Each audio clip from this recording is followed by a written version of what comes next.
Welcome to Stuff You Should Know, a production of iHeartRadio's How Stuff Works.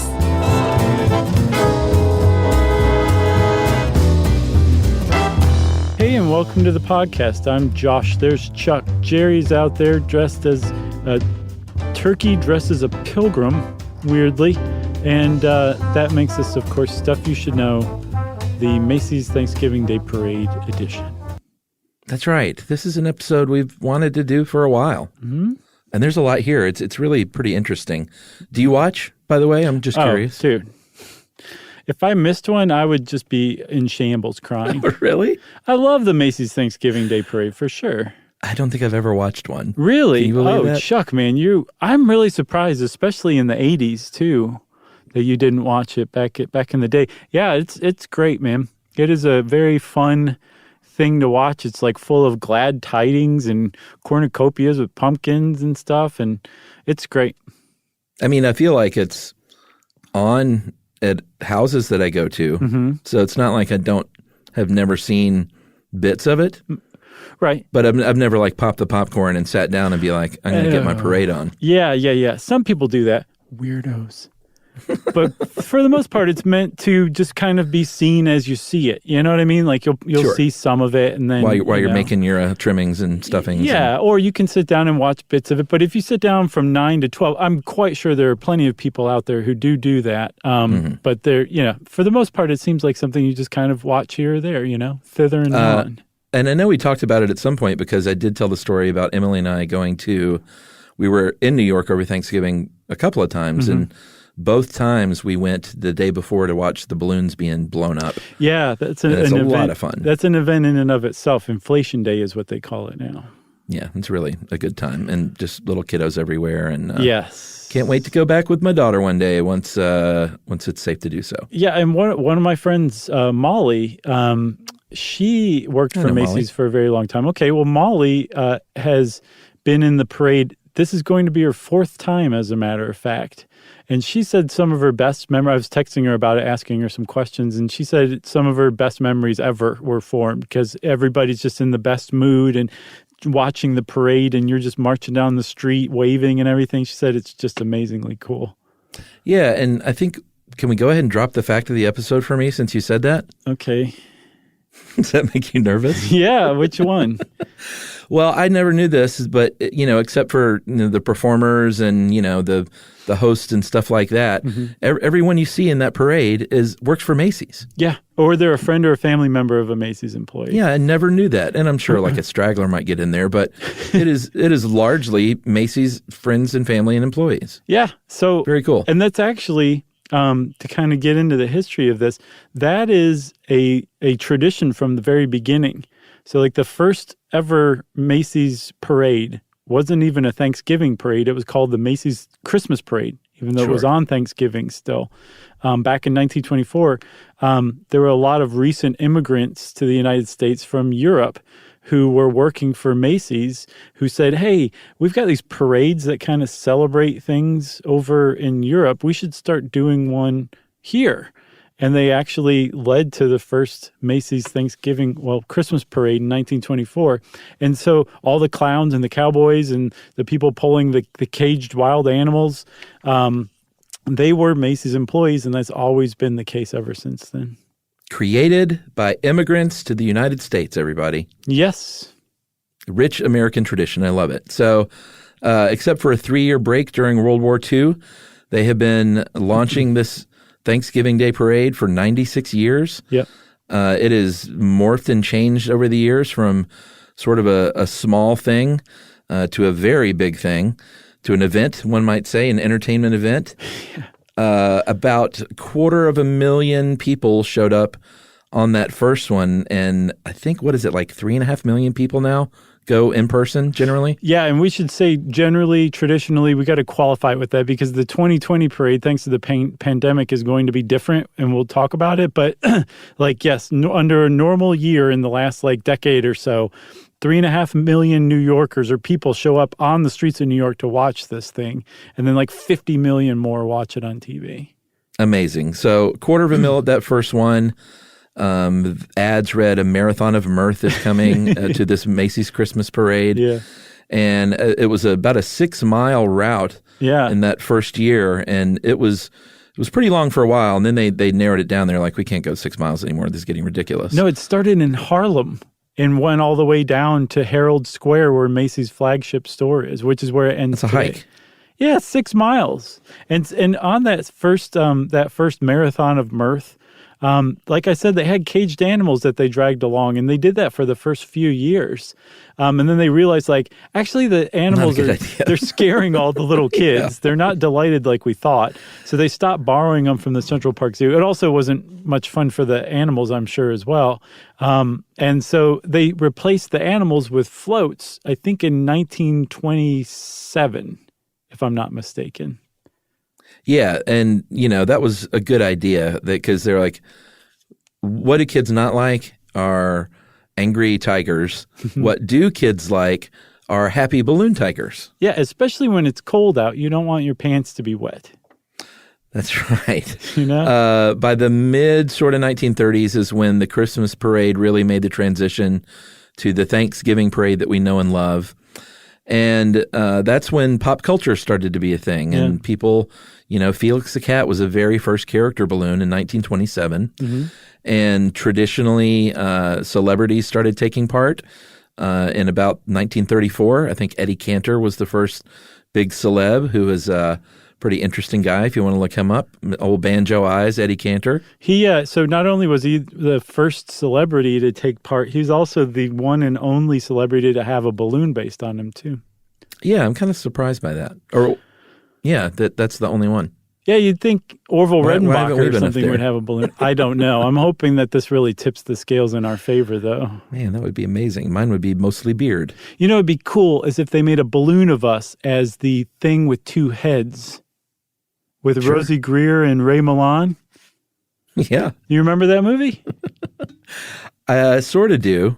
Like Ray Milland is like a terrible, like horrible racist, like old rich guy who pays to have his head put on Rosie Greer's body. Oh, And they have to Interesting. get along.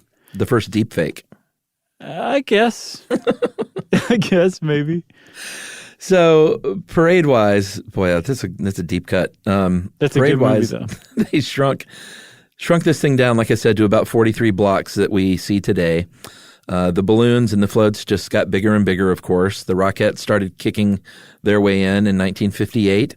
And then in 77, with the addition of Gene McFadden, who was the Macy's Day planner, the parade planner, that's when they started doing the big Broadway performances. Yeah, Jean McFadden, she was from Texas, and so, of course, everything's bigger in Texas. She injected that idea into the Macy's parade, which was already like a big deal by the time she came along, but she really blew it up and turned it into like just this incredibly huge event that it is today. And she also, as we'll see, brought in sponsors too, which definitely altered the complexion of the parade for the better and the worse, really. Yeah, I think so. They planned the parade for about 18 months. So if you do the math there's about 6 months where there are two parades being planned at the same time. Which, Can you imagine? yeah, I bet you it's pretty segmented, though. I bet it's I not don't too know. confusing. I would be totally bald, I think, if I were in charge of that. And then last year in 2019, it was the 93rd parade. They had 26 floats, 16 giant helium character balloons, and 40 heritage and novelty balloons, and 11 marching bands. Yeah, that's a lot. I mean, especially up from 4 horse-drawn floats to what they've got now, 26, and those giant character balloons. Those are the ones you always see. But in addition to those, there's all those other balloons you mentioned too. Like, there's a lot going on in this parade. I mean, it's a 3-hour parade for Pete's sake. That over 2.5 miles, it still takes 3 hours or so much to it. Yeah, and it's interesting. There are a lot of balloons, and over the years, what happens is this parade acts like a time capsule. So whatever's going on in 2019, they're going to try and feature like very 2019 things. And over the years, that has paid off. You've got your timeless characters that are always there, but sometimes you're going to have characters like in '99 when they had the Ask Jeeves float, or I'm sorry, the balloon. Right. And that one didn't age so well. Ask Jeeves went away. Jeeves retired. Right. He retired for sure. But at the same time, like, fortunately, somebody like videotaped that, and you can go on the internet now and see footage of the Ask Jeeves balloon, like. It's kind of the point, though. It's like it does transport you to 99 when you see something that exactly kind of was only 1999. Or if you watch the 2008 parade, you'll see Rick Astley rolling the parade. Like, he comes out and sings like Never Gonna Give You Up. And that is about as 2008 as it gets, Yeah. So like, yeah, it's like these time capsules, and you can go watch entire parades on YouTube right now. One of my favorites is the 1980 parade. Remember the Where's the Beef balloon lady? Right. She was great. Man, she was great. Or the I'm not going to pay a lot for this muffler lady. Yeah. Or the it's time to make the donuts guy. Oh, yeah. Or in 99, I think they also had the Fight Club float, which was fantastic. It was just Edward Norton staring at his hand with a lye chemical burn growing on it. We're kidding about all this, by the way. Although I wouldn't be surprised if the Where's the Beef lady might have. She was pretty big. She was very big. She was. So maybe we should take a break. Okay. And really get into these balloons after this.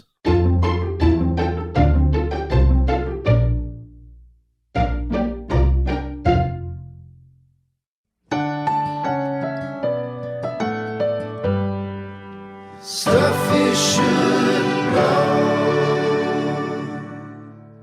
Okay, so balloons, like we said, first came about to replace those poor animals from the Central Park Zoo, which was a good move.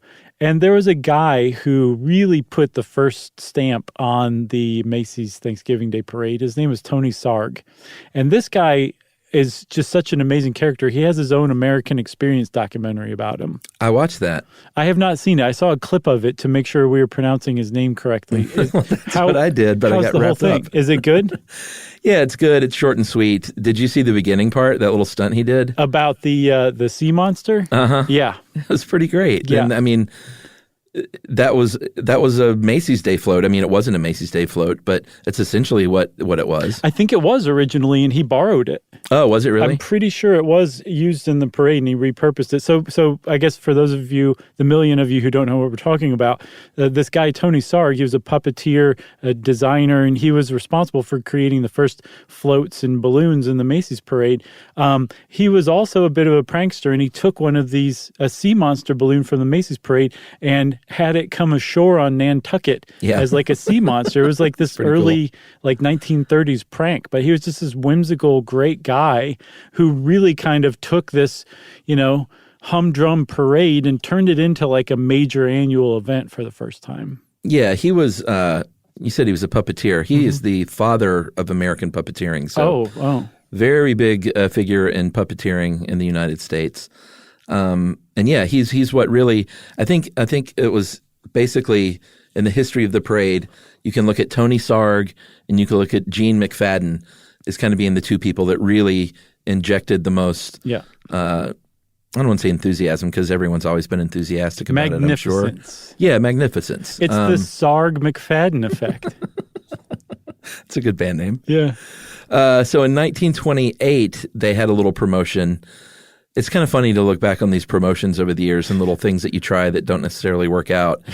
But this was one of them. They said, here's what we're going to do. We're going to release 5 balloons, like release them. And they have slow release valves, and they're going to just sort of float around the country and get lower and lower and lower. And about a week later, they're going to land. And if you gather this thing up, travel to New York City and bring it back to Macy's. Right. I guess, could you bring it back to your local Macy's, I wonder? I think you had to, I don't know. Anything I say flagship would be a guess. Okay. But you bring it back to Macy's and you get $100. And that ran for 4 years until a dangerous thing happened, which was people started using their airplanes to try and go catch these things. Yeah. And they said, you know what, we did it for 4 years. Maybe we'll just kind of trim that down now. Yeah, I think it was either Civil Air Patrol or Tuskegee Airmen episode where we talked about, like, that was about the time when flying was like this cool new thing that people were trying. Right. And they were also dummies, so they would do horrible daredevil stuff like that, which, that is to Macy's credit that they stopped doing it rather than they're like, yeah, let's see what happens. Let's keep this going. You ever been to that flagship store? I have. They have like the original escalators in there, and you That's can all tell. That's all I can think about when I in fact, sometimes I'll go to New York and I will ride that wooden escalator. Yeah. Just to do it. It's so cool because if you look through like the gap between the handrail and the stairs, you can see the army of monkeys cranking the levers to make the thing go up. No, it stinks really so cool, bad. It's a monkey poop. Yeah. So, all right. Thanks to our buddies at Mental Floss, we know that how these balloons are done these days. Mm-hmm. They are hand drawn at first, which you might, kind of assume. And it's kind of cool how they used to do it. They used to create an actual model and immerse it in water to see to kind of calculate how much helium they would need to float this thing. Today, you can use just math and science and computers to do all that right. and figure it out. But you still start with that pencil sketch. Then you submit it to 3D modeling software. You're going to fine-tune it, and then you're going to 3D print a few of these things. They probably do a bunch because I would want to take one home. But they print a couple of them to use. One to use that they actual hand paint to say, like, here's how it's supposed to look. Like every part of it is painted exactly right. And then another one is a blueprint that's going to guide the cutting of the fabric and the heat sealing of the fabric and everything like that. So the dimensions of the balloons vary, obviously, according to what kind of character it is. But most of them are about 5 or 6 stories, about 60 feet long, about 30 feet wide-ish. And they actually have to employ engineers and aerodynamic experts just to make sure these things do what they're supposed to do, which is float with guidance from their human friends on the ground, right. which we'll talk about. But they don't want that Kermit arm dragging along down behind them like it's gimpy or something. Or even worse, like flying higher than the head. No, unless it's supposed to. Well, sure, if it's supposed to, but what kind of world is that? Well, I don't know. He waves his arms about in a crazy way. He does. In case they wanted to do something fun like that. I've been corrected for sure. But they make these balloons. It's not just one big balloon. It's a bunch of different chambers, and they do this for a few reasons. One is because like let's say you do want that arm. Let's say it's the Where's the Beef Lady high-fiving somebody. You're going to want that arm higher than the head in that case, so more helium, less air. Right. And also if Where's the Beef Lady, which never existed, the balloon that is, like let's say her leg popped or something, the whole thing wouldn't go down. They'd be able to still float her. Yes. And that's the other reason to have it in chambers too. Plus, I believe it's easier to make in different parts, different components that you end up putting together too. So where do they do this though? They have what's called, it's one of the most magical places on the planet from what I can tell from videos I've seen, Macy's Parade Studio. And they used to have it in a Tootsie Roll factory in Hoboken, which is a pretty New Jersey sentence. And then they moved to a different part of Jersey, Moonachie, not to be confused with one of our former favorite words on the podcast. And they went from 16,000 square feet in the Tootsie Roll factory to 72,000 square feet and 44-foot high ceilings. So now they can build these balloons and test them indoors in their enormous magical parade studio. Yeah, and here's another cool little fun fact. Up until the 80s, they would repurpose the balloon sometimes, which I think is pretty cool and efficient. Yeah. The Smile balloon, the little smiley face from 1972, just 1 year as Smiley Guy, was actually made from Elsie the cow, which was Borden's mascot. Sure. And then after that, repurposed into a hot air balloon for old Alvin and the Chipmunks in their float. I love that fact too. Pretty neat. They also have something kind of newer. I think it started in 2005 maybe. It's called the Blue Sky Gallery, where they're like, how about you famous artists submit some designs for a balloon that you would make? And so there's like a Yayoi Kusama balloon, there's a KAWS balloon, a Takashi Murakami balloon, but then the balloon of balloons, and I'm not sure how many times it's flown, but its first flight was in 2008, is a Keith Haring balloon. So like his little kinetic figures? Of course. It's one of those, a black and white kinetic figure, and he's holding a red heart over his head. So I guess in that case, you would want the arm above the head. Right. And it turns out that apparently Keith Haring had, for a very long time, wanted to design balloons for the Macy's Thanksgiving Day Parade, but died before he got a chance to.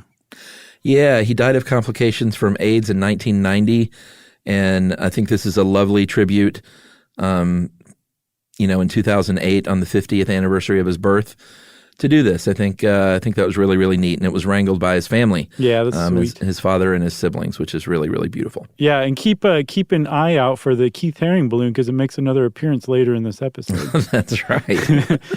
So what you were talking about was Inflation Day, right, where people go and watch the balloons being inflated, and it's the day before into the wee hours before the parade, and it's outside of the Museum of Natural History, right? Yeah, it's really cool. It's, don't expect to go and have just a very leisurely, it's pretty hectic. If you think there are a lot of kids at the parade, I felt like there were even more kids at the Inflation Day. Mm-hmm. But it's fun. It's relaxed. You walk around. That's the opposite of what you just said. Well, no, it's not like it's not an organized thing. That's what I meant by relaxed. You can just kind of wander about. And how close can you get? You can get really close. We have a great picture we recreated probably 15 years later in front of Kermit. So we did a 19, whatever. I don't even know the years, but they're about 10 or 15 years apart. That's cute.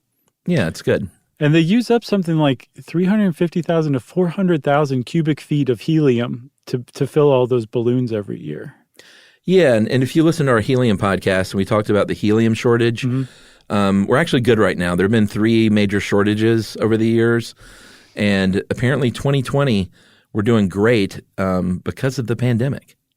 Oh, people aren't buying like balloons and stuff as much? I read this article, amazing. And that's what it said, and said that we're amazing. Flush with helium right now. Well, yeah, so apparently Macy's used to be the number 2 consumer of helium in the world after the U.S. Armed Forces, but apparently that that was true 60 years ago or something, since the advent of medical imaging and aeronautics.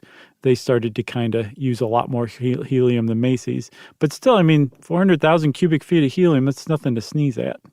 No, and I think they drop about $500,000 on helium every year, don't they? Sure. It's a lot of money. Well, yeah, we should say apparently they don't ever release numbers. Like every number that I found, I guess is a guesstimate, an estimate, or just a straight up guess. Mark Twain's 3 most hated lies. So the helium is actually, I think 1928 is when they started using helium, which is pretty close after the debut of balloons in the parade in the first place. I think it was 1927 that they really started, right?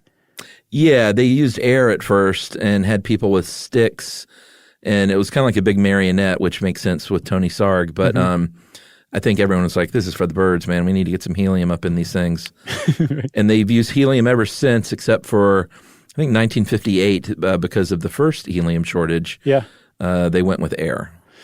Yes. And so because you have helium, that means that those balloons can float away, like if they're not held down. And so they're held by ropes. On that inflation day, when they're blown up, they throw netting over them and then put sandbags on the net and connect the things to like sport utility vehicles, basically to keep them from floating away overnight. But then, you can't just keep it under a net during the parade and drag it along the ground. You want it to kind of float up in the air a little bit. So they need something like 80 to 90 handlers per gigantic balloon. That surprised me. And there's usually, and this is under normal circumstances, up to 3,000 balloon handlers. Again, all Macy's employees are friends and family of Macy's employees. That's right. If you want to be a handler, and let's say you work in the cosmetics department at Macy's, they're going to size you up and say, step on the scale. You need to weigh at least 125 pounds to carry these things. Okay. They're going to check your ID to make sure you're over 18. Yeah. It's like getting in the club. Sort of. They're going to make sure you're in good health. And if you want to, you can go to training, but I think only the team leaders have to go to the training. Right. Where they're going to learn about aerodynamics and geometry and physics.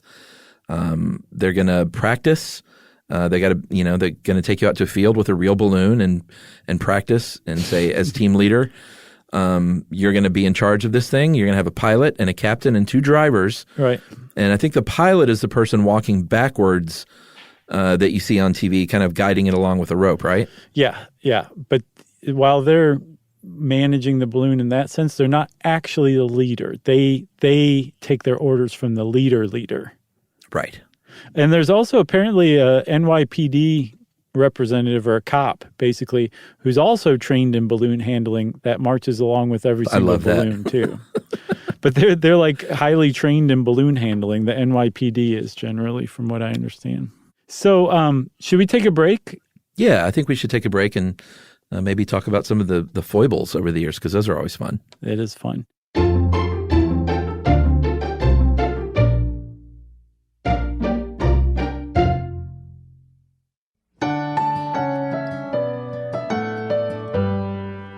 Stuff you should know. Alrighty, so we talked about foibles. Everyone watching this thing on TV and in person loves to see a well-timed, well-honed parade that goes off without a hitch. But sometimes it's kind of fun to see a balloon going a little crazy. Oh, yeah. Because of the wind. It adds a little excitement. It adds a little something else, a little air of the what is going to happen now, maybe. And I don't think people root for that, but when it happens, it's always kind of fun. It's thrilling. It is thrilling. And in fact, if you want to see a crowd react, how a crowd reacts to an out-of-control giant character balloon in New York City, go look up Barney the Balloon 1997 Macy's Parade and just thank me later. That crowd is screaming and thrilled. It could be in 1927 or it could be in 1997. It could be, but they're clearly, it's that kind of scared where it's like roller coaster. It sounds like it's like a thrilled delight. Several 100,000 people on the same roller coaster right then. Yeah. But that was just one year. 1997 was a particularly bad year. There have been people who have been, seriously injured when balloons go wrong. One of the first injuries came in 1993 when an off-duty police captain was injured by a streetlight that fell on him when a Sonic the Hedgehog balloon ran amok and knocked the streetlight over onto the cop. And I think he broke his shoulder or something horrid like that. Yeah, that seems to be sort of a, and it's not common because it doesn't happen that much, but it seems like lampposts and streetlights. Yeah. Which really goes to show you how big and heavy these things really are. Yeah. In 97, like you were talking about, besides Barney, they had big wind gusts that year, about 40 miles an hour, but there was a Cat in the Hat balloon hit a lamppost and it knocked this decorative arm to the ground and actually put a woman in a coma for about a month. Yeah. And if you think that is interesting, this same lady, her name was Kathleen Corona, she recovered and she went on to be the same lady remember when that Yankees pitcher, Corey Lidell, crashed his plane into a building in 2010? Yeah. That was her apartment. I know. So that's, man. That woman has Corona. a specific New York strain of bad luck. I know, and it was a Cat in the Hat, so I don't know. How many lives does she have? Oh, that's a great question. She's on at least 3 now, the third one. I think I might move. She may have by this time.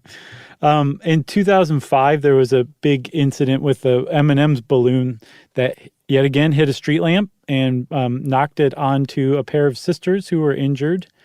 And then we said before that the Keith Haring balloon was going to make another appearance. And it did in that 2008 parade because it sideswiped the NBC broadcast booth. And apparently I haven't seen it, but it scared Al Roker and Meredith Vieira and Matt Lauer quite badly for a second there. There's the urban legend is that it knocked the broadcast off the air, but that's not true. Not true. Because of these accidents, they're always trying to make it safer. Giuliani, when he was mayor there, he appointed a task force to review the 97 Cat in the Hat balloon accident. And in 98, there were some rules that came out that said, you know what, if the winds are 23 miles an hour or higher, or if it's gusting 34 or higher, then you can't fly these things. Yeah, so think about that. That was a big enough incident. Again, a woman was put in a coma, but it was a big enough incident that the administration of New York City got involved and appointed a task force to figure out how to make this work. That says a few things if you step back and think about it. One, like these balloons can pose a danger to some extent if they go wrong, and they can under certain circumstances. But two, the Thanksgiving parade is so beloved that they're like, we're not going to stop this, so we need to figure out what to do to make it safer. New York's not a nanny state. No, which is funny because Mayor Bloomberg, who created the soda tax, which is like the pinnacle of the nanny state in some people's eyes. That's true. He still wouldn't change things. He appointed his own task force after that M&M's incident, and they still were like, we can just figure out how high each balloon should fly. That's another thing we should do. So New York has taken steps. The city of New York has taken steps to ensure that that parade keeps going on regardless. And one of the things that they do that I saw, they have contractors that come through the night before, and they take streetlights and the posts that go over the street that hold the streetlights, they take those down on the parade route. 2.5 mile stretch of New York. Overnight, they take down all of those arms. And they take down other street lights, street lamps. They trim trees that might get in the way. And from what I saw in those incidents where, at least with the M&M balloon, if not also the Cat in the Hat balloon, they went out of the way. I think the handlers didn't keep them in line because of the gusts, and they went out of like their normal route onto a street lamp that hadn't been, taken down. Should have gone to that training. I guess so. So those are balloons. You've also got your floats. These floats really started when 1969, like the big spectacle floats, when float designer Manfred Bass got on board. Yeah, this is another big moment. It was. Manfred Bass was like, you know what? We can only make these things so big because they have to travel from New Jersey to New York, and we're not putting them on a barge. We're going through the Lincoln Tunnel. Yeah. So he said, how about this? How about we figure out how to collapse these things and fold them down and then fold them right back up. So we can get them through the Lincoln Tunnel, and then we can just pop them right back up. And that collapsibility is what really changed the game in the 1970s when these floats, got to be really, really big. And, it takes 3 to 5 months to build them, up to $100,000 to build them. And it kind of goes the way of the balloons as far as just sort of starting out with a sketch and then eventually a little 3D model. Yeah, they start out with architectural drawings from the sketch and then make the models, and then they start building, and they make them out of these things are like welded metal structures. They're like really sturdy. And they have to be because like the Santa Claus float, the current incarnation that was designed by a guy named Joel Napper. Joel Nappersteck, I think, Naprstek. It's an amazing float. Like it's 4 small houses, snow-covered roofs with Santa's reindeer, swooping down the roofs, and Santa is on the top of the sleigh, which, in reality is like 3 stories up. And I guess it's enough to keep Santa's bowl full of Jell-O, intact. They're that sturdily made. You've also obviously got tons of costuming going on. They've got about 5,000 costumes in their costume house. They're led by Kimberly Montgomery, and the costumes are estimated to be about worth $2 million. Just the Clauses, each Mrs. and Mr. Santa Claus. Yeah. They cost about $20,000 each, and they reside in a little specially made cedar chest all year long. And they add about 700 new costumes a year and then end up dressing about 4,200 individuals a year in costumes, which is mind-boggling. Yeah, and they do it in like a couple of hours. It says 4 hours. That's you really got to be on your game. I've been on movie sets. That's very impressive. And then there's one other thing that a lot of people don't think about. All of those costumes have to be washed and laundered sure. after the parade, which I would not want to be on the wardrobe team just for that, I bet you they send that stuff out. Or maybe they have in-house stuff. Yeah, I don't know. So remember Tony Sarg, the amazing puppeteer, the father of American puppetry? Thank you.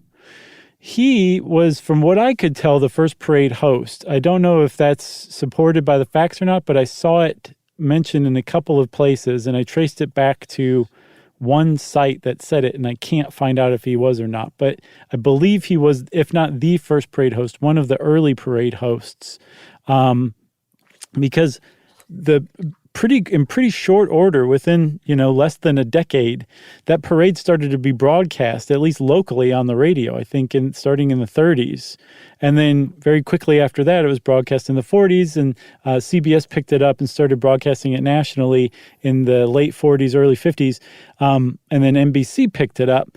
And when you have a broadcast, you need to have a host. And so, from what I saw, Tony Sarg was the first host, and then eventually, as the parade got bigger and bigger, he was supplanted by more nationally recognized figures.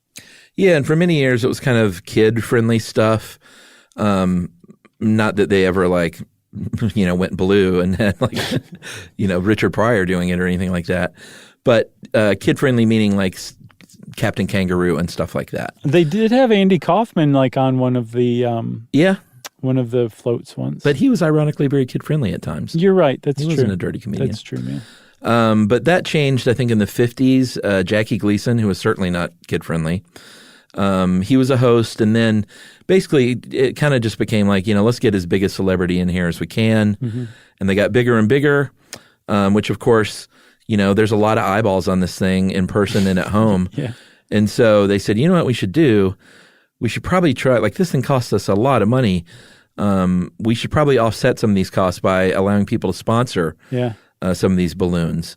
So they did that, and selling sponsorships has become a great way to alleviate those costs. Yeah, and we should also say that they are adamant that they're this is not, we have never said that.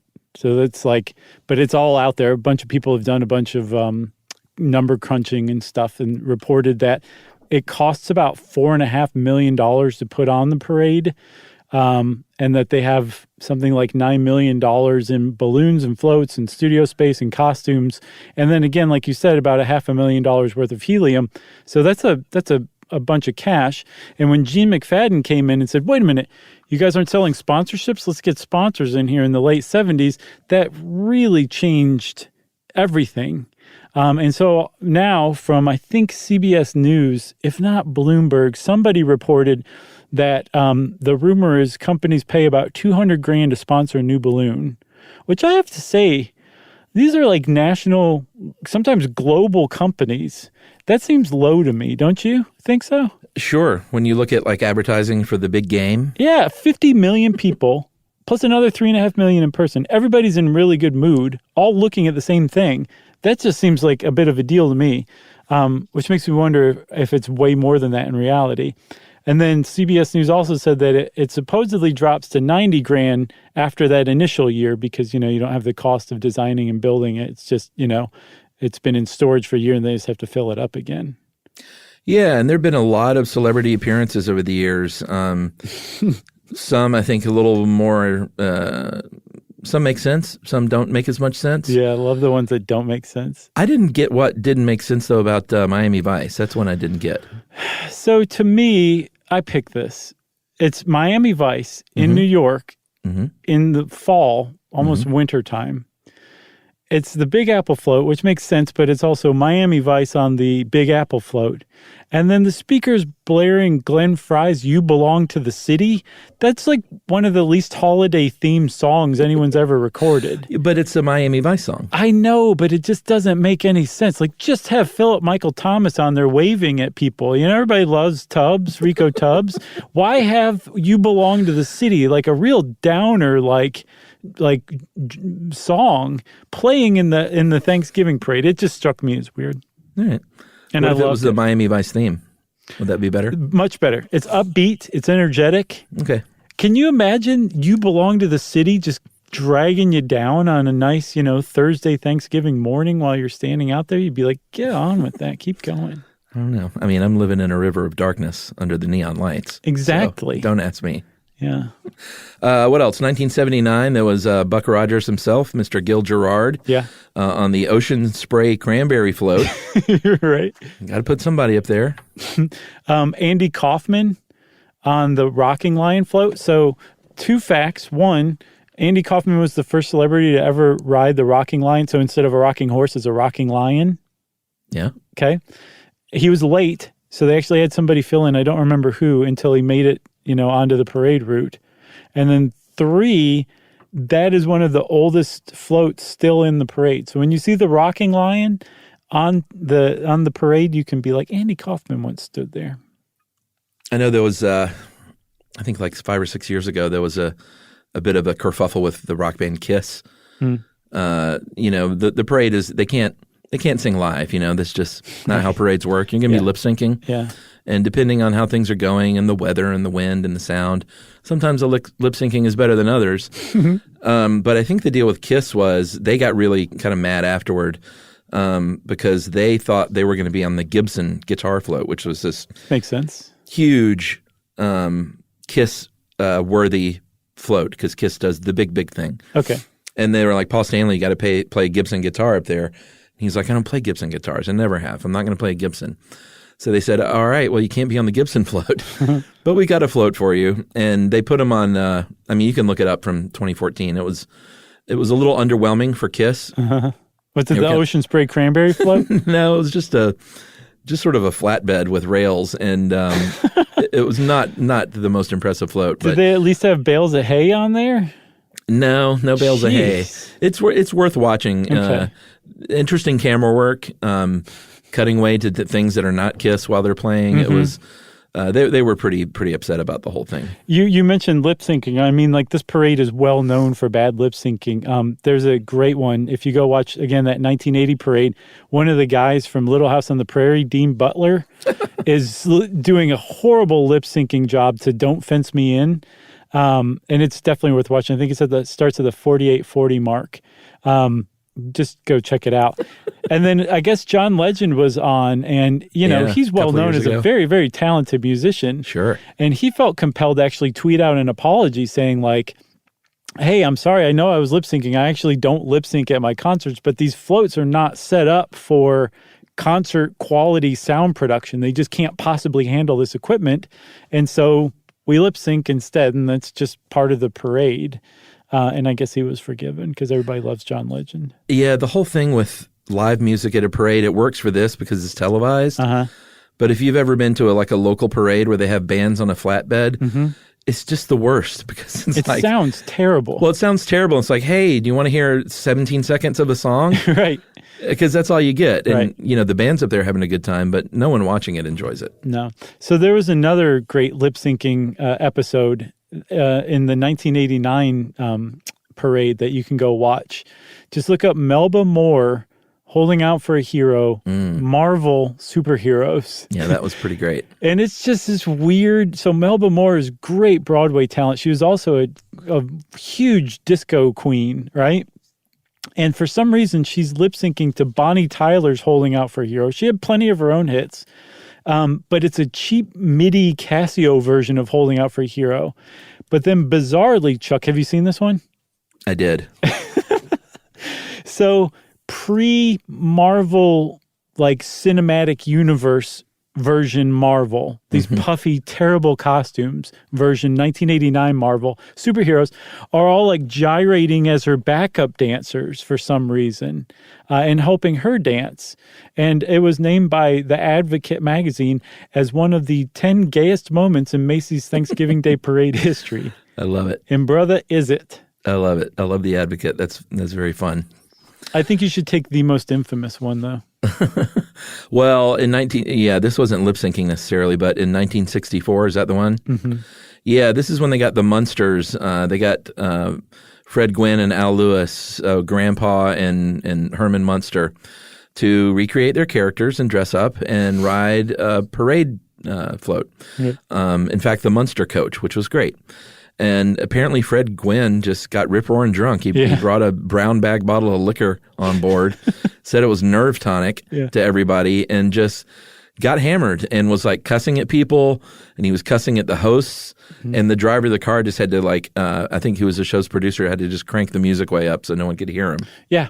Can you imagine seeing a drunk Herman Munster shouting at you, I shouting could. curses at you? And the hosts that year were longtime hosts Lauren Green from Bonanza and Betty White. I know. It's like the two nicest humans. Right, and he apparently shouted like the mother of all expletives at them and over the Munsters theme song. I love that it. little That's fact. great. God bless Fred Gwynn. So, Chuck, if you want to go in a normal year, if you wanted to go, there's a few things you should remember, right? There's some insider tips. Yeah, it starts at 9. You should show up as early as 6.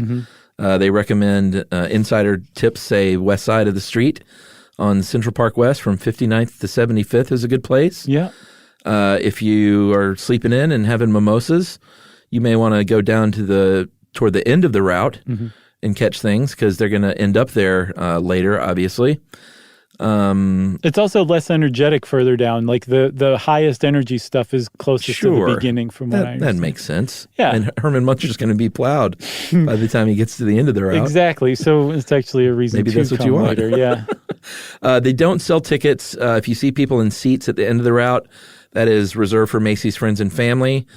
Bring your kids, but don't bring your strollers because they're just a nightmare. You can bring a blanket if you want to sit on the curb. You have to burn it afterward. But Gene McFadden said, you know what you do is bring a plastic garbage bag because you can wear it as a raincoat, as a windbreaker. You can sit on the curb with it. You don't have to burn it. And at the end, you can pick up a little trash and be a good New York citizen. Yeah, I thought that was pretty great. Totally. So for this year's parade, for the 2020 parade, because of the pandemic, they're actually not going to have the parade wind 2.5 miles through New York in front of 3.5 million people packed cheek to jowl on the street. Instead, it's going to be TV only. It's not going to be anybody watching the parade in person. And the whole thing's going to just be shot and take place in front of that Macy's Herald Square flagship store. And apparently they're all going to socially distance and wear masks, and it's going to be pandemic-rific, but the show's still going to go on.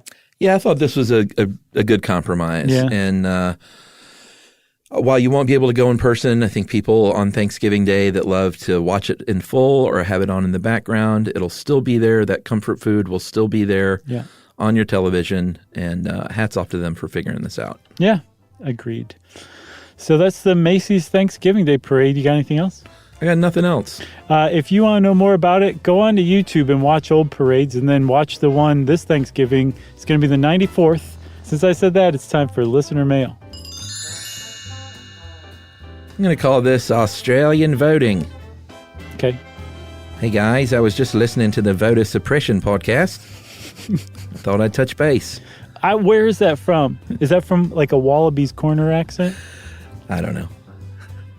It's Should a I good keep doing one. Yeah, totally. I'm just trying to put my finger on it. The system we have in Australia works super well.